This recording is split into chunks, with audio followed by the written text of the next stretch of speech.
Қазір қой үстіне теңге қонақтаған заман, себебі қойдың абыройы жылқыдан артық болмаса кем түспей тұр. Бүгіннен бастап қатарынан 3 күн соғымға үйір-үйір жылқы сойылмайды, құрбандыққа отар-отар қой салынады. Баршаңызға құрбан айт құтты болсын. Назарларыңызда қой бизнес туралы арнайы блог.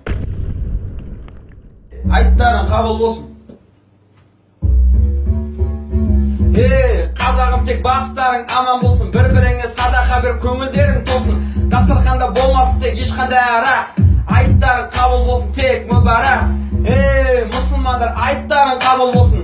Айттарың қабыл болсын. Мұсылмандар, айттарың қабыл болсын. Айттарың қабыл болсын. Қазағым, тек бастарың аман болсын, бір-біріңе садақа бір көңілдерің тосын. Дастарханда болмасын тек ешқандай арақ. Айттарың қабыл болсын, тек мүбәрак. Мұсылмандар, айттарың қабыл болсын.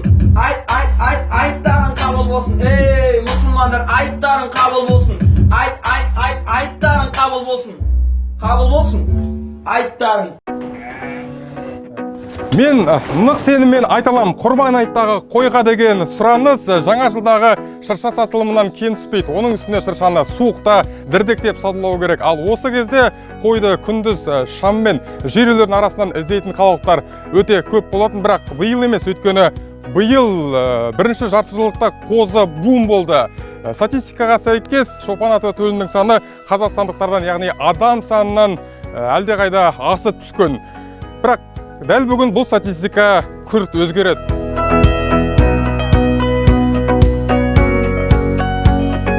Бұл жаңағы қойдың егесінің көмекшілерінің бірі Ислам деген жігіт. Ислам, расскажи, сколько стоит один баран? Минимальная 25, средняя это 35, наверное, 30, максимально 40. На Курбан мы так цену никогда не превышаем, потому что это праздник такой. Это то, что мусульманский религиозный праздник, поэтому цену держите мы так же, мы наоборот вниз и опускаем на Курбан. Такие, если продавали, мы таких за 40 продавали в Кушкарчик. Там еще один есть. Вот это вот зимняя, яркая. Полугисарская, вот у нее мать курдючная сама, а ей вот 8 месяцев. 8 месяцев. Значит, на Курбан можно его, да? Да. Но мы ее себе оставляем, как матку. То есть она, видите, сама крупная. Вот, короче, еще один кошкарчик. 5 месяцев тоже.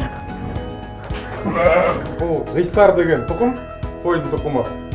Бұл қойлардың ерекшелігі На свет выйдем. На свет выйдем. Сильный сам. Кәдімгідей тартынып тұр, бірақ Худюк. қазақ бекер айтпайды ғой, семіздікті қой ғана көтереді деп. Бұл енді жата берсе майдана береді. Да, какие у них этот килограмм доходит вес? Ну, у нас вот такие 30. Курдюк примерно сколько весит? Курдюк мы кошкара резали в прошлом году этого 8-месячного. Вышел 11 килограмм курдюк. Там больше покупают, наверное, на Курбан, естественно, да? Не, весной вообще много берут. Нас только весной у нас только берут.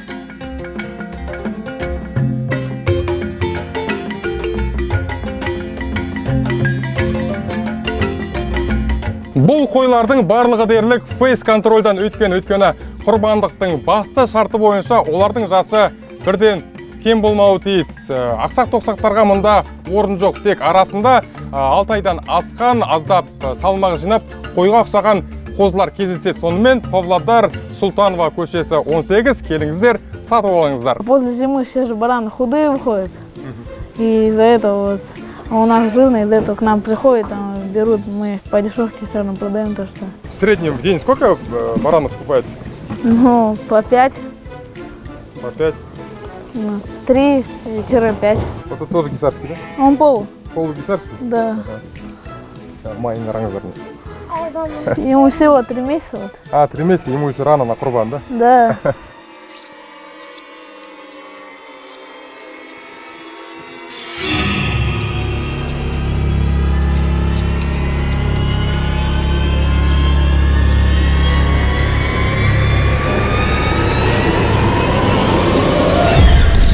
Құрбандыққа шалынатын қойдың көзінше пышақты жалаңдатуға болмайды. Мұны да ескеріп қойыңыздар. Және де құрбандықты өз қолыңызбен шалсаңыз, сауабы көбірек болады екен. Как вы вот продаете, как рекламируете? Ну, да, не, нам просто сами приезжают по слухам. По слухам, сарафанное радио, да? Нет, в социальных сетях или... Не, нигде не ставим. У нас сами, кто один другому совет, другой, у нас много народа, мы иногда не продаем. А это вот совсем маленький ягненок, короче. Маленький? Это вообще... О, а это какая порода? Это тоже его отец гисарский, а мать такая молодая, одногодка. По затратам сколько примерно денег уходит на их этот корм? Ну, 30 тысяч тенге уходит на корм. 30? Да. Это на сколько баран? Это на всех? У нас здесь 200 голов ходит. Месячный доход сколько примерно на кассу падает? Не знаю, ну папа все спрашивает. Алло, Салман ага. Ассаламу алейкум. Салман ага, меня зовут Рымбек. Я сейчас вот с вашим сыном, с сыновьями, с братьями, вот, с Исламом и Эмиром пишем интервью для моего YouTube канала.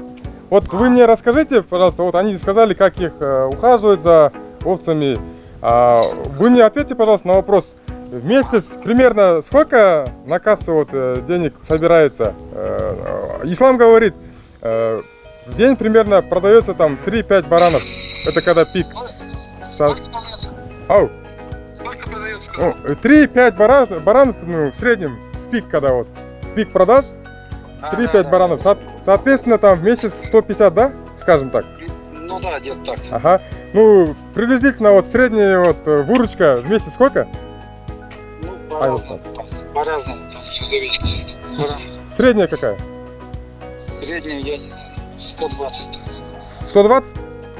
Это вот чистая, да, уже, когда вот расходы все уберете на откорм, как бы.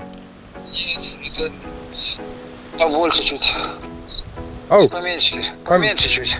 ну, около 100 тысяч, да, примерно? Да, где-то так. Это получается, если примерно 200 баранов держать, примерно месячный доход будет там к 100 тысячам тенге, да? Да, где-то так. Ну все, спасибо большое. Все остальное у Ислама узнаем. Спасибо. Хорошо, ага, до свидания.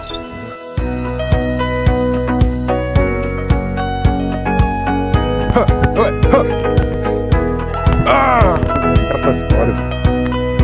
Возраст берут молодняк 5-6, не 5-6, а 7 месяцев где-то так берут. Но еще берут только тех, кто курдючный и которые пострижены. Айттарың қабыл болсын.